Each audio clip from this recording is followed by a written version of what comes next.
Dear friends اور معزز ناظرین، السلام علیکم ورحمۃ اللہ وبرکاتہ۔ میں آپ حضرات کے سامنے ایک بہت ہی اہم اور حساس موضوع کو لے کر کے آپ کے سامنے ڈسکس کرنے کے لیے کھڑا ہوا ہوں۔ ابھی 2-3 روز قبل کرناٹک ہائی کورٹ کا فیصلہ آتا ہے اور اس میں حجاب پر پابندی لگانے کی بات کہی جاتی ہے مکمل طور پہ۔ اس کا مطلب ہماری بہن بیٹیاں اسکولز اور کالجز کے اندر بغیر حجاب کے جائیں گی۔ آپ یاد رکھیں، حجاب الگ چیز ہے، ستر پوشی الگ چیز ہے۔ ستر کا پردہ کرنا، ستر چھپانا اسلام کے اندر فرض ہے، واجب ہے، لازم ہے، ضروری ہے۔ ہمارے بہت سے علماء کرام ٹی وی ڈیبیٹ میں ہمیں دکھتا ہوا نظر آتے ہیں کہ انہیں پتہ ہی نہیں ہے کہ ستر کیا چیز ہے، غلط ملت کر رہے ہیں، اسلام کی غلط ترجمانی جا کر کے پیش کرتے ہیں۔ یہ اسلامک اسکالر کے نام پر 2000، 4000، 5000 کے دلے وہ جا کر کے ٹی وی ڈیبیٹ میں اسلام کی غلط ترجمانی کر کے آتے ہیں۔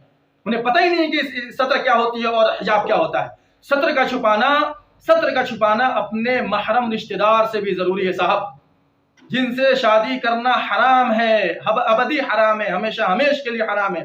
ان سے بھی پردہ کرنا، اپنے ستر کا چھپانا ضروری ہے، چہ کے غیر محرم کو۔ ادھر ہائی کورٹ کا فیصلہ آتا ہے، ادھر بنگلور کے اندر ہمارے معزز علماء کرام کی میٹنگ ہوتی ہے۔ اس میں معزز علماء کرام نے ایک فیصلہ لیا کہ بروز جمعرات پورے کرناٹک صوبے کو بند کرنے کا ہم فیصلہ کرتے ہیں، درخواست کرتے ہیں تمام مسلمانوں سے کہ وہ اپنے کاروبار بند کریں۔ چونکہ کل اس لیے ہم نے کوئی گفتگو نہیں کی کہ ہمیں دیکھنا تھا کہ کیا اس کا اثر ہماری دکانوں پر پڑتا ہے کیا، اور ہم نے دیکھا کہ تمام دکانیں بند تھیں۔ اس کا مطلب کیا ہوا؟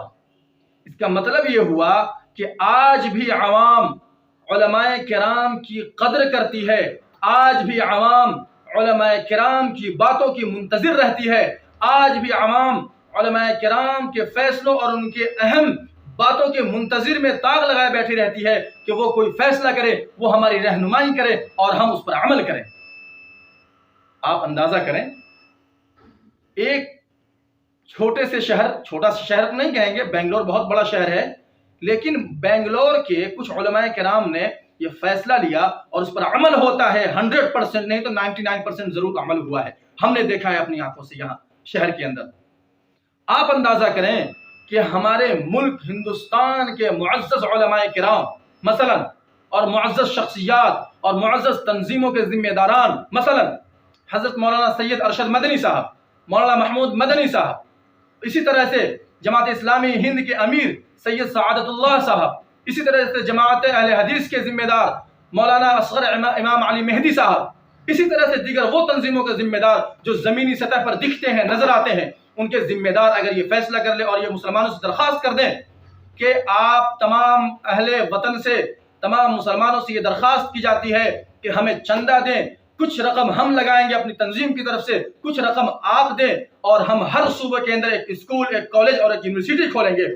ہر صوبے کے اندر ہمارا ایک اپنا نظام ہوگا، اپنا تعلیمی نظام ہوگا، تو یقین مانے ایک رکشہ چلانے والا بھی جو 10 روپے دینے کے لائق ہے وہ 100 روپے دے گا صاحب، اور جس کی استطاعت 1000 روپے دینے کی ہے وہ 5000 دے گا، جو 10,000 دینے کا قابلیت رکھتا ہے وہ 20 اور 50,000 دے گا۔ یقین مانے آپ ایک مرتبہ اعلان کر کے تو دیکھیے، یقینی طور پر یہ امت پیاسی ہے، یہ امت انتظار میں ہے آپ کے فیصلوں کی۔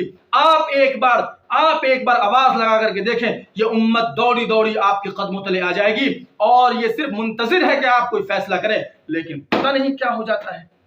تھوڑی دیر کے لیے ہماری ایک بہن ہے، اس نے اپنی غیرت کا ثبوت دیتے ہوئے ایک کتوں کے جھنڈ کے سامنے اپنی حمیت ایمانی کا مظاہرہ کرتے ہوئے وہ ڈٹ کے سامنے کھڑی ہو جاتی ہے اور نعرہ تکبیر کا صدا بلند کرتی ہوئی اللہ اکبر کا نعرہ لگاتی ہے۔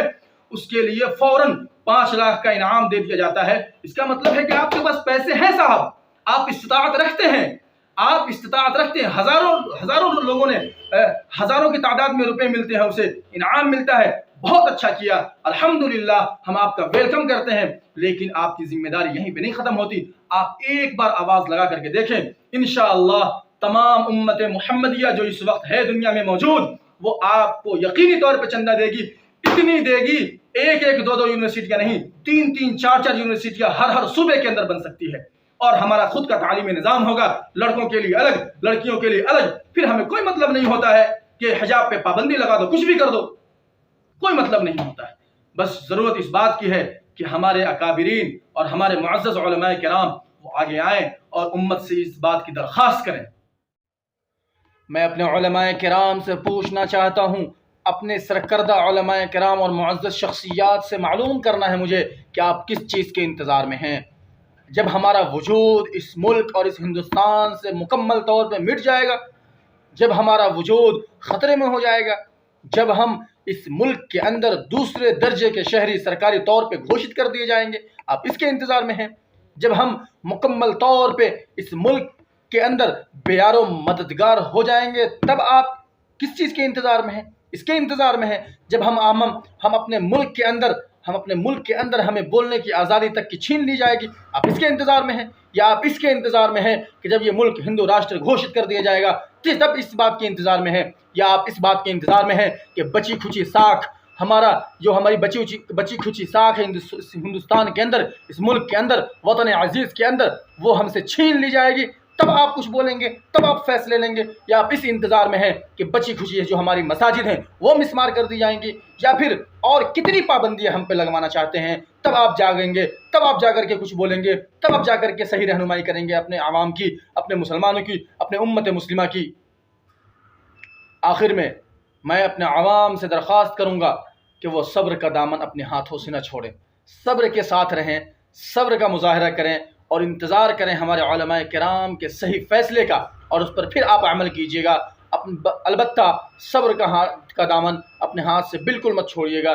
انشاءاللہ اللہ وہی ہے جس نے فرعون کو غرق کیا تھا، وہی اللہ اب بھی موجود ہے جس نے نمرود کو بے یار و مددگار کیا تھا اور اسے نیست و نابود کیا تھا، اور ابراہیم علیہ السلام کو آگ کے اندر سے بچایا تھا۔ وہی اللہ اب بھی موجود ہے جس نے 313 کی مدد کی تھی ہزاروں کی تعداد کے بالمقابل۔ اس لیے اپنا صبر کا دامن اپنے ہاتھوں سے مت چھوڑیں۔ میں اپنے معزز علماء کرام سے درخواست کرتا ہوں کہ آپ تمام حضرات خدا کے لیے ایک بار غور کیجئے، اور ہم جانتے ہیں کہ آپ نے غور کیا ہوگا، آپ کسی نہ کسی نتیجے پر پہنچے ہوں گے، اگر نہیں پہنچے تو خدا کے لیے اب بھی سوچ لیجئے، ورنہ ہمارا مستقبل تابناک ہونے کے بجائے، روشن ہونے کے بجائے، ہمیں دکھ رہا ہے کہ ہم اندھیرے کنویں میں جا رہے ہیں، روز بروز گرتے ہوئے جا رہے ہیں۔ خدا کے لیے یہ امت پیاسی ہے، خدا کے لیے آپ کے فیصلوں کا منتظر ہے یہ امت، آپ ان کا دامن اور ان کا ہاتھ پکڑ لیجئے۔ یقینی طور پہ یہ دنیا قیامت تک کے لیے وہ تمام بچے جو آگے آنے والے ہیں، وہ آپ کو رہتی دنیا تک انشاءاللہ یاد رکھے گی، یہ امت یاد رکھے گی۔ ایسے وقت میں اگر آپ نے ان کا ساتھ چھوڑ دیا، ان کی صحیح رہنمائی نہیں کری، تو یاد رکھیے یہ امت نہیں چھوڑنے والی ہے آپ کو۔ یہاں آپ بچ جائیں گے، اللہ کی عدالت میں آپ نہیں بچنے والے ہیں۔ خدا کے لیے آپ اپنی ذمہ داری کو سمجھیے، خوب سمجھیے، اور ہم امید کرتے ہیں کہ آپ ضرور سمجھتے ہیں، ہم سے اچھا سمجھتے ہیں، لاکھ اور کروڑ گنا سمجھتے ہیں۔ ہم تو ایک چھوٹی سی بات، ہمارا چھوٹا منہ اور چھوٹی گفتگو، ہم آپ کو کیا سمجھا سکتے ہیں؟